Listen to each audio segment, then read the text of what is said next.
Tiniyak ng Armed Forces of the Philippines na hindi sila magpapatinag sa anumang aktibidad ng China sa karagatan ng Pilipinas. Ito'y matapos madiskubre ang iligal na presensya ng China Coast Guard sa nasasakupan ng bansa. Yan ang ulat ni Ryan Lesigues. Mariing nanindigan ng Philippine Coast Guard na iligal ang presensya ng China Coast Guard Vessel 5901 sa karagatan ng Pilipinas.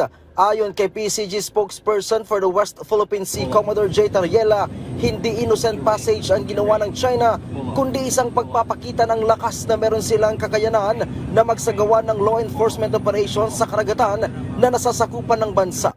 Dahil dyan, ay idineploy na ng PCG ang BRP Cabra para i-monitor ang CCG vessel at i-challenge ang China sa patuloy nitong assertion. Samantala, nanindigan rin ng Coast Guard sa kanilang tungkulin na protektahan at bantayan ang mga katubigan na nasasakupan ng Pilipinas.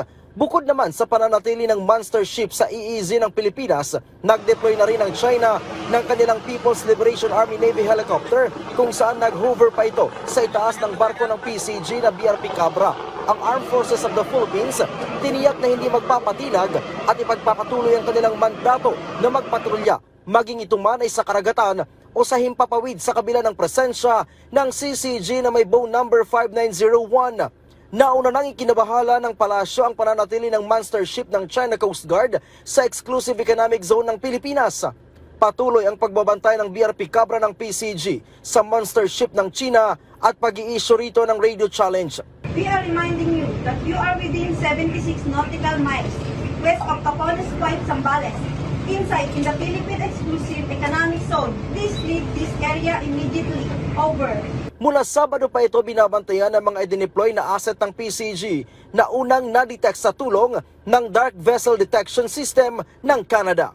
Ryan Lesigues para sa Pambansang TV sa Bagong Pilipinas.